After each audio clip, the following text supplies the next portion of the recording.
with round number 2 and see if this works a little better. And Marcus, I know you're watching, so let me know if this one is working. So today what we're talking about is this idea of freedom and compulsion and how the two go together. And the two, from a Christian New Church perspective, are not at odds with each other. They actually go together. They're actually complementary. That we learn through this idea of compulsion. We learn through this idea of compelling ourselves, and we find freedom. Now again, we're in a graduation time of life right now, and that's why I'm dressed like this. And the idea that we compel ourselves to get to certain milestones: high school graduation, college graduation, trade school graduation, military service graduation, whatever it might be. But we reach those points, and what those do, we compel ourselves, and that they create a freedom on the other side.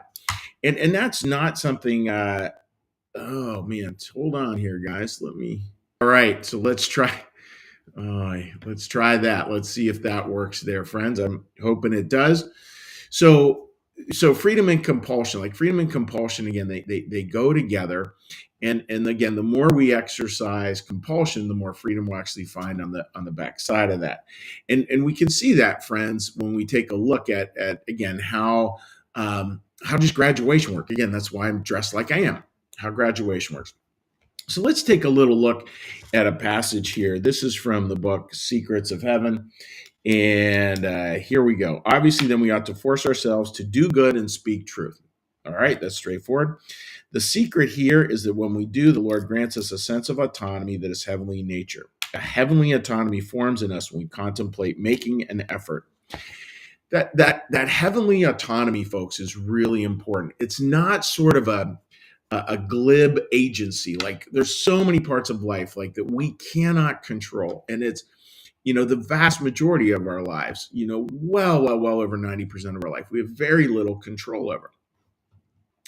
But the Lord is constantly seeking to give us, to interject into our conditions of life, interject this gift of heavenly autonomy. And heavenly autonomy is where you actually get to make a choice. You get to make a choice how you approach things. You get to make a choice how you lean into things. You get to make a choice about discipline to move in a goal to a desired outcome. And when we do that, that's very much a spiritual gift. And that's really important. I mean, from a Christian New Church perspective, that is held as one of the primary gifts, interestingly, as one of the primary gifts that God gives us, is this idea of heavenly autonomy, that he wants us to feel that we are doing it on our own. And friends, just imagine, again, for those of you who are teachers out there, and I'm thinking a lot about education today, really good teachers, like, they have a way of setting up the whole thing. Like, they've set it all up. They've got all the pieces there. They're good at giving directions. They've got it all set up. And the joy of that teacher is watching that student step into that, put it all together, and then move it forward in a way that has their unique fingerprint on it. That would be very similar to how God sees this.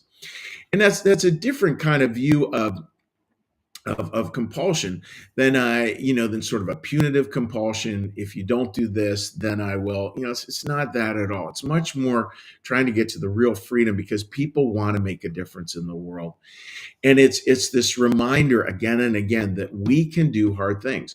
You can do hard things. We all can do hard things in life. And we can continue to move into those hard things and find ways to make a difference. That's a very different way than kind of playing our life through other people's eyes. I think why we want to have empathy, clearly. If we play our moral lives, our spiritual lives constantly through how other people see us, we're going to have a hard time really finding it. But when we play our spiritual lives through this idea of this gift that God has for us of heavenly autonomy, that he wants us to compel ourselves to do the right thing as we see it. And he wants us to learn to speak truth. Famous Quaker quote, learn to speak truth to power. When we really can do that, we can do it clearly and cleanly and not a weaponized way, we will have this gift of autonomy.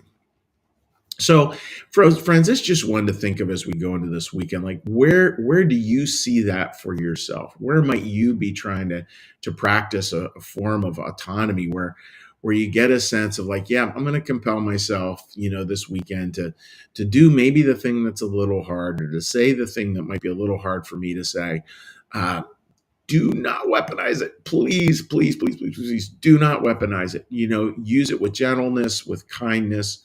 It's not like permission to unload on that person who's currently being a jerk. That's not it.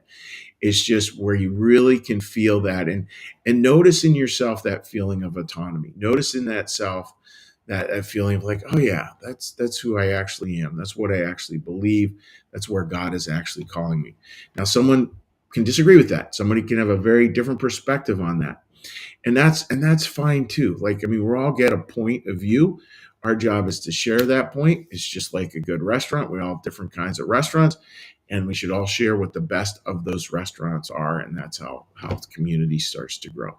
So, friends, may you have a weekend of that heavenly autonomy. And again, my apologies for the little technical glitches there. Vimeo has flipped over into a new format, and it's just been a little glitchy this week. So hopefully it'll all get ironed out. So with that, friends, let's shift gears. And the way we're going to shift gears here is we're going to shift gears into a little meditation, a prayer, a blessing, and then we'll say hi to folks on social media. So with that, dear friends, let's get a little breath.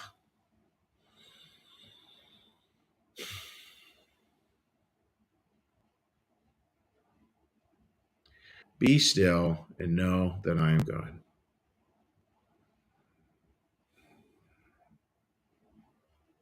Be still and know that I am.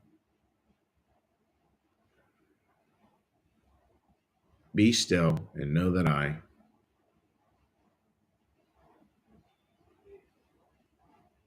Be still and know that.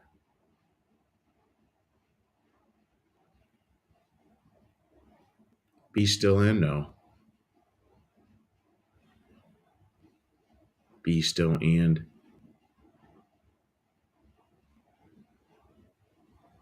Be still.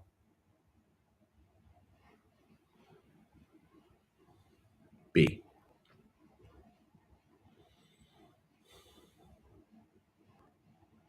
Our Father, who art in the heavens, hallowed be thy name. Thy kingdom come, thy will be done, as in heaven, so upon the earth. Give us this day our daily bread, and forgive us our debts, as we also forgive our debtors. And lead us not into temptation, but deliver us from evil. For thine is the kingdom, and the power, and the glory forever. Amen. May the Lord bless you and keep you. May the Lord make his face to shine upon you and be gracious unto you. May the Lord lift up his countenance upon you, bring you peace, and bring you home. Amen. All right, dear friends, let's give a little cheery hello to folks on social media. And again, my immense apologies, friends, for the technical glitches today. That's the age we live in. Okay. All right. Martha says, I can't see you, but can hear you. Hopefully we're good now. Frank, how are you doing? Great to see you joining us, buddy. Linda, good morning to you. Martha, thank you for the wish of a great weekend, and certainly I'm wishing the same to you and yours. And let's flip over to here. See, we're getting comments over here. All right. All right. All right. Marcus, good morning. And Jean, good morning to you. So, friends, wishing you all the very best this weekend. God bless. Have a great weekend, and we will see you again next week. Take care.